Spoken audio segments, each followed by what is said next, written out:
Welcome to the weekday Q&A with your host, Ryan Kennedy, where I answer questions submitted by our listeners like yourself. These short daily episodes cover a wide variety of topics to help bring you strategies, tools, and insights to optimize your health and better your life. Now on to today's episode. Hey everyone, welcome back to the show. This is your host, Ryan Kennedy, and today's episode, I'm going to be answering a question for our weekday Q&A. Someone wrote in asking about the most harmful foods, most inflammatory foods, more specifically, that we should seek to avoid. And while I could go with just one, I'm going to go with the top three most inflammatory foods. At the top of the list is industrial processed seed oils. These are your high omega-6 oxidized seed oils, and they would include things like canola oil, soybean oil, safflower, sunflower oil, corn oil. There's a few others, and grapeseed oil being one of them, that are very unstable. They're highly processed in the way that they're produced, in that essentially, I talk about this in depth in the harmful fats chapter of my book, Beyond Nutrition. The way these oils are manufactured, the way they came about was through Procter & Gamble, some really good marketing. They used to be used for soaps, and they decided, hey, let's start producing these for food consumption and tell people that they're healthier than the saturated fats that humans have eaten throughout evolution, that our ancestors prized. Fats like butter and ghee, beef tallow. These are the fats really humans thrive on. But instead, they got replaced by these toxic vegetable oils that are very high in a specific form of fatty acid, specific type of fatty acid called linoleic acid. And I truly believe it's the high consumption of this linoleic acid, primarily through these toxic vegetable oils, that have really infiltrated our food system through processed foods, through restaurant foods. You know, a lot of food is cooked in this garbage because it's so cheap.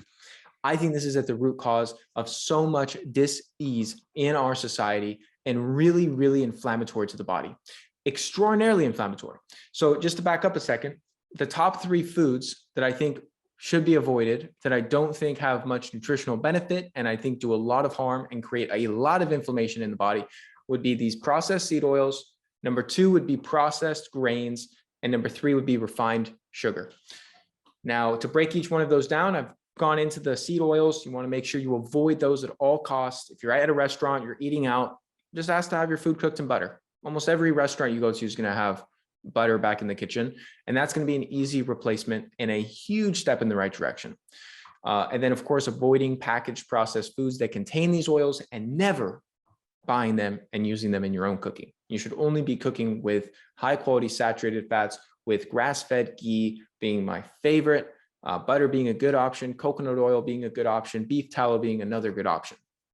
Moving forward, processed refined grains are also very problematic. You know, the proteins they contain can be really inflammatory to the gut, and can really wreak havoc in terms of your digestive system, in terms of your cognitive function. You know, they tend to cause a lot of brain fog in people, as well as in your overall body composition, due to some of the downstream effects they have on your metabolism. So I'm not a fan of, you know, especially wheat being a big culprit, but any of these processed refined grains, whether you're getting them through bread, pasta, pizza, crackers, cookies. I mean, you know, a lot of these baked goods that have become commonplace in the standard American diet are made of primarily wheat, but sometimes a combination of these different grains. And when you process and refine the grain, not to mention how it's grown with, you know, these genetically modified or hybridized crops, you know, undergoing a lot of pesticide exposure, bad news bears for your body. Lastly would be refined sugar. No surprise here. In fact, most people would think this would be at the top of the list, but actually your body can metabolize sugar. So if I went out and I just drank, you know, a big thing of soda or fruit juice, or I went and just ingested a bunch of processed sugar, even if it's, you know, in a shitty form like high fructose corn syrup, which is pretty terrible, but any type of sugar, just white cane sugar, just refined cane sugar. Let's just say I pounded a few tablespoons of that. I could go do a bunch of burpees and use up that glucose, and there's not going to be a ton of downstream effects long-term. It's not great, and it does create these advanced glycation end products, and it does spike your blood glucose. It does cause insulin resistance over time. It is problematic in large quantities, especially when coupled with a sedentary lifestyle. But the point I'm getting at is I can mitigate some of those damaging effects. I can go out and do a bunch of exercise. I could take herbs like berberine and bitter melon extract and Gymnema sylvestre, and essentially manage my blood glucose, as natural alternatives to things like metformin. But what I can't do when it comes to the grains and the seed oils is just go do a bunch of burpees and expect to completely eliminate the downside effects. Because especially with the seed oils, they start to go into the body and comprise your cell membranes, and it takes literally 1 to 2 years to get rid of this toxic sludge that people are ingesting every day. When you remove the seed oils and you couple that with an elimination of the processed refined grains and sugar, that's the foundation of a good diet. You get rid of that stuff. So people are like, okay, what do you eat? I'm going to do a different episode all on this, but essentially high quality grass-fed red meat is going to be at the top as far as nutrient density and an excellent source of bioavailable vitamins and minerals. Vegetables, whichever ones you like and tolerate, and some fruits. It's not that all carbohydrates are bad. It's that the form and the processing and the refinement they've undergone and the way that the crops were grown, all these play into the equation. But essentially, high quality animal foods, fruits and vegetables, that is the basis of the foundation of a good nutrition plan. That's all I got for you today. Those were the top 3 inflammatory foods I seek to avoid. I'm not perfect. There's times when I do have some sugar, I do indulge on some dessert, and that's life.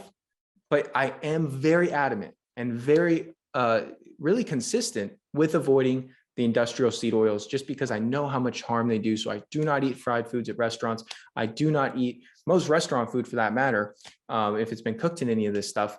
And I really am diligent about steering clear, because I just know how damaging it is to the body and to my health. And they don't even taste good. It tastes like nothing, guys. So it's not even like you're sacrificing flavor. You cook it up in some healthier saturated fat, it's actually going to enhance the flavor profile of a lot of these foods. Share this with a friend if you found it helpful. If you found this information valuable, would love to hear your feedback. You can find me on Instagram at Ryan C. Kennedy. You can also find me, that's actually where I'm most active. I'm not really on Facebook these days, and never been on Twitter. So that's about it. That's all I got for you, folks. Thanks for tuning in. Thank you so much for tuning into today's episode. If you found it helpful, please share it along to anyone else you believe it can serve. You can submit your own question to be answered on the show by going to ryankennedyhealth.com/podcast. Be sure to subscribe and leave a review for the show. Your feedback helps to support me on my mission to positively impact as many people as possible with this information. Please note, the information depicted in this episode is purely for informational purposes only. Please consult your healthcare professional before making any changes to your lifestyle or routine.